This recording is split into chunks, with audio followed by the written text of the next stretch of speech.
King Arthur, Legend of the Sword. This is Guy Ritchie's take on a fantasy medieval movie. There's lots of quick cuts and scenes like, "Where's Lucy?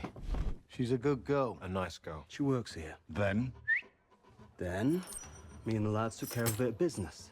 Bit of housekeeping. But it honestly felt like a really Hollywood retelling of the King Arthur story, with over-the-top action, sexualized characters, and really buff actors. I don't know, I guess I was a fan of Sword and Shield movies where not all the actors took steroids, like The Odyssey with Armand Asante, or Jason and the Argonauts, Arn, and Kingdom of Heaven. Guy Ritchie depicts King Arthur, played by Charlie Hunnam, or however the fuck you say his name, as this working class hero who's been thrust into this adventure that will crown him king. And Ritchie is known for depicting characters like that. Characters who talk shit and kick ass. There's this mage who helps Arthur, I don't even know her name. She disappears in the end. I mean, she gives Arthur a snake that bites him and makes him hallucinate and trip total balls. Then there's a giant snake that terrorizes the king's castle. Then we don't know what happens to that mage. I felt her character was underused and wasted. There's a lot of things in this movie that just kind of happen and then the movie forgets about them, and then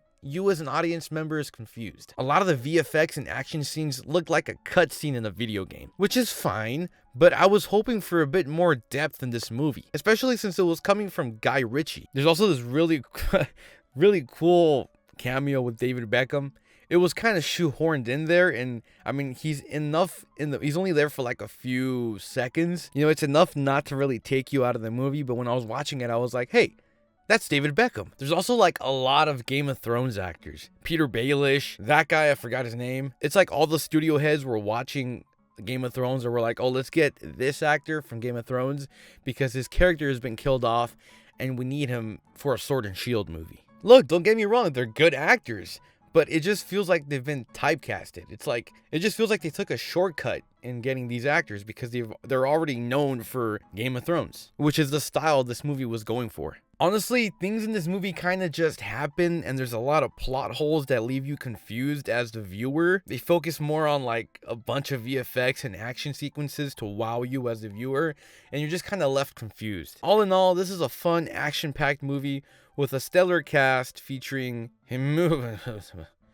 Littlefinger, that guy from Game of Thrones, Charlie, Eric Bana, and Jude Law. Like, I enjoyed the epic fight scenes, don't get me wrong. I just was hoping for a little more depth.